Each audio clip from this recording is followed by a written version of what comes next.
जमाना था, हजरत फातिमा कह रही हैं, आए अली मैं इतनी बीमार हूँ, इतनी बीमार हूँ, लगता नहीं कि इस बीमारी में मैं बच पाऊंगी। आए अली अगर मुझे कुछ हो जाए, अगर मेरा इंतकाल हो जाए, आए अली तो मुझे दिन के उजाले में दफनाने मत ले जाना, रात की तारीकी में ईशा की नमाज के बाद मुझे कब्रिस्तान में दफन करना।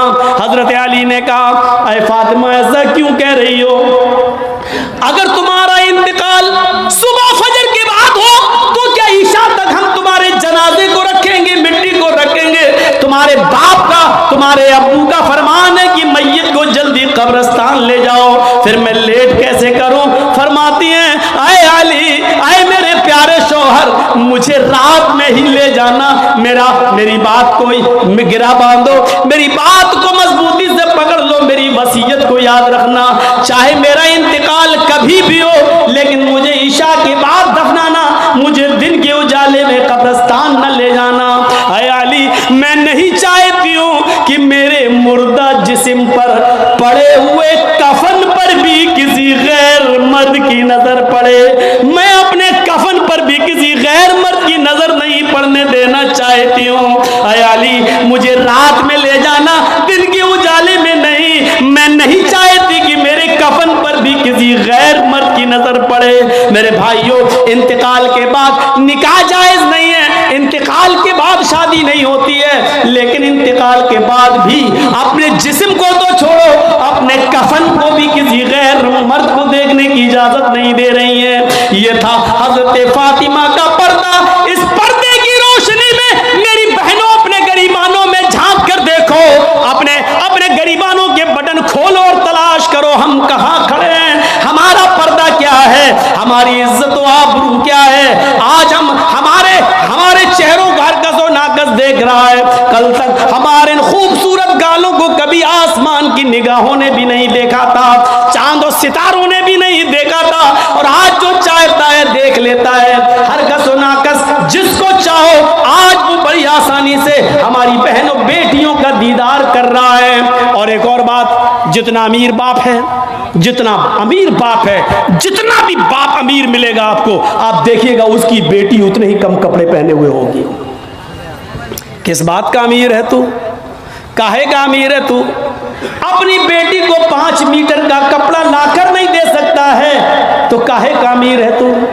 कंजूस और बखील बाप। अल्लाह ताला ने इन अमीरों को ऐसी सजा दी है, ऐसी सजा दी है, कल तक ये गरीबों की लड़कियों को डांस कराया करते थे, आज अल्लाह ताला ने इन अमीरों की लड़कियों के जिस्मों से कपड़े उतार कर उनको लोगों की नजरों को दीदार करने पर मजबूर कर दिया। आज इन अमीरों की लड़कियों के जिस्मों से कपड़े उतरवा कर आज गरीब इन लड़कियों को देख रहे हैं, उनका नजारा कर रहे हैं। आज अमीरों को अल्लाह ने ये सजा दी है, आज वो फैशन समझते हैं कि मेरी बेटी फैशनेबल कपड़े पहने हुए हैं। नहीं नहीं मेरे भाइयों, मेरी भाइयों, आप अपनी बहनों के जिम्मेदार हैं। अल्लाह के नबी ने फरमाया कि जिस लड़की का बाप, जिसकी बेटी बेपर्दा घूमे वो बाप दयूस है, जिसकी बहन बेपर्दा घूमे वो भाई दयूस है, जिसकी बेटी बेपर्दा घूमे वो बाप दयूस है, जिसकी बीवी बेपर्दा घूमे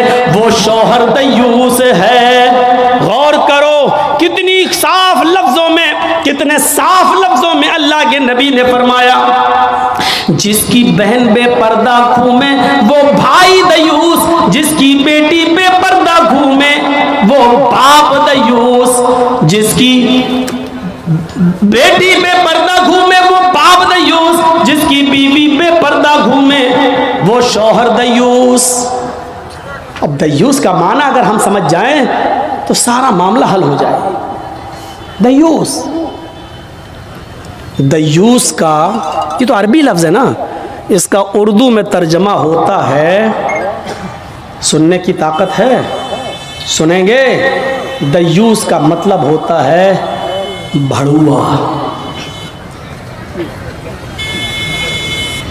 और भड़ुआ किसको कहते हैं बताने की जरूरत नहीं, जानते होंगे। भड़ुआ कहते हैं उसको जिसने अपनी बहन, बेटी या बीवी या माँ को गलत काम करने के लिए किसी अड्डे पर बिठा दिया हो, चकले पर बिठा दिया हो और उनसे गलत काम करवाता हो और उनकी कमाई खाता हो, अरबी ज़बान में इसको दयूस कहते हैं, उर्दू में इसको भड़ुआ कहते हैं। कितना सख्त जुमला इस्तेमाल किया अल्लाह के रसूल ने। मौलाना जर्जीस को आप कह रहे होंगे ये क्या हो गया इसको। अल्लाह के नबी ने कहा जिसकी माँ बेपर्दा घूमे और बेटा अपनी माँ की बेपर्दगी पर कुछ ना बोलता हो वो बेटा भड़ुआ। जिसकी बीवी बेपर्दा घूमे और शौहर अपनी बीवी की बेपर्दगी पर कुछ ना बोले वो शौहर भड़ुआ। जिसकी बहन बेपर्दा घूमे और वो भाई अपनी बहन की बेपर्दगी पर खामोश रहे वो भाई भड़ुआ। और जिसकी बेटी बेपर्दा घूमे और बाप अपनी बेटी की बेपर्दगी पर खामोश रहे वो बाप भड़ुआ। दयूस कह दो मौलाना चलेगा, भड़ुआ मत कहो, अच्छा नहीं लग रहा है। हम कब कह रहे हैं कि अच्छा लग रहा है? हमको अच्छा लगाना कब है? जब अच्छा ही लगने लगे तो फायदा क्या है? इंजेक्शन ऐसे लगाओ दर्द ना हो। बासा ऐसा हो सकता है कि इंजेक्शन लगे और दर्द ना हो? इंजेक्शन भी लगवाना चाहते हो और दर्द भी नहीं चाहते हो, तब तो होम्योपैथिक दवा ले लो, मीठी गोलियां खा लो जो मरने के बाद फायदा करती है।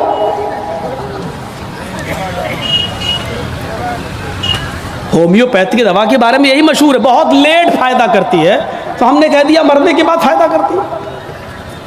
लेकिन सिस्टम मिल जाए तो जादू की तरह भी फायदा करती है, बहुत जल्दी भी करती है। तो जब आपको मीठी गोलियां ही खाना है होम्योपैथिक दवा, तो फिर मत कराओ तकरीरें, और तकरीर करा रहे हो तो सुनो, सुनना पड़ेगा।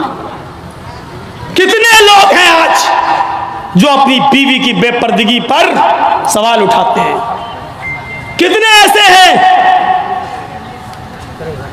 जिनकी बेटियां आज बेपर्दा घूमती हैं और वो बाप अपनी बेटियों को डांटते हैं? अगर माँ बाप अपनी बेटियों को सही से जिम्मेदारी निभाने लगे तो आज एक भी लड़की के पास एंड्रॉयड मोबाइल ना हो। हमारी 18-20 साल की लड़की जिसकी शादी नहीं हुई घर पे रहती है, उसके हाथ में एंड्रॉयड मोबाइल, चीख चीख के बता रहा है कि बाप की तरबियत में कमी है, बाप अपनी बेटी पर पूरा का पूरा हुक्मरान नहीं है, हाकिम नहीं है, या ये कह रहा है बेटी के हाथ में वो एंड्रॉयड मोबाइल चीख चीख के कह रहा है ये बाप ना कह रहा है, बेटी के आगे बाप की नहीं चल रही है, बाप मजबूर हो चुका है। मेरे भाइयों, अगर बाप मजबूर न होता तो बेटी के हाथ में एंड्रॉयड मोबाइल नहीं होता। क्या जरूरत है बेटी के हाथ में देने की? वो तो घर में रहती है, क्यों चलाएगी साहब? आपकी बेटी 18-20 साल की क्यों फेसबुक चलाएगी? क्यों व्हाट्सएप चलाएगी? क्यों मैसेंजर चलाएगी?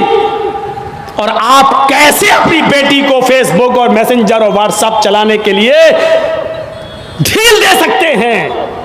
कैसे? आपका ये दिल कैसे गवारा कर लेता है?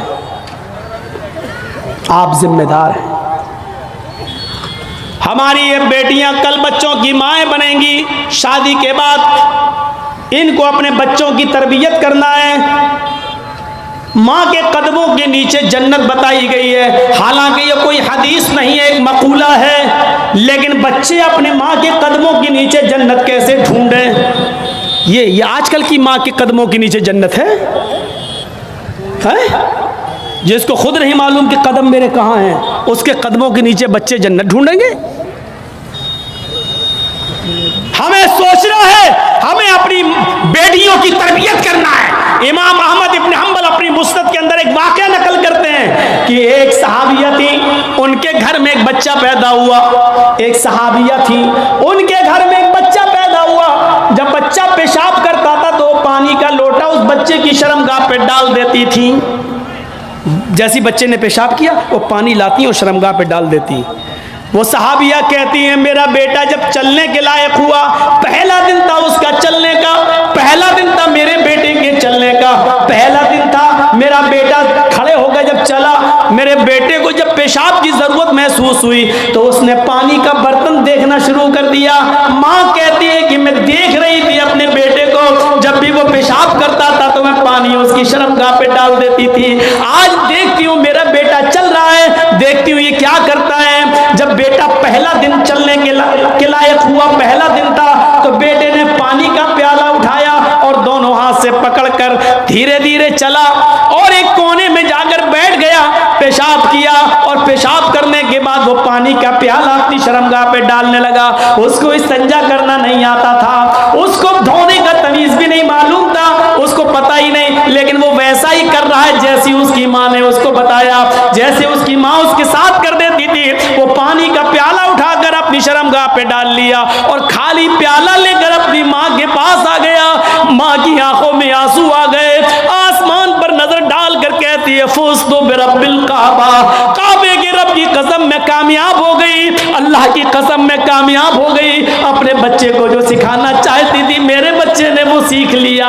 मैं अपने बच्चे को जो तरबियत देना चाहती थी मेरे बच्चे ने वो तरबियत हासिल कर ली। मुझे उम्मीद है कि मेरा बच्चा कभी नापाक नहीं रहेगा। मेरा बच्चा जब भी पेशाब करेगा तो पानी जरूर ले जाएगा और इस्तिंजा करेगा। उस जमाने की माएं अपने बच्चों को बचपन से ये आदतें डलवाती थी, और आजकल की माँ देख लो, अपने बच्चे का अंडरवियर नेकर उतार कर कहती बेटा यहाँ खड़े होकर पेशाब कर ले। ये माँ अपने बच्चों को क्या तरबियत देंगी? जबकि नेपोलियन ने कहा था कि मदर्स लेप is first college for children, माँ की गोद ये बच्चे का पहला मदरसा होती है।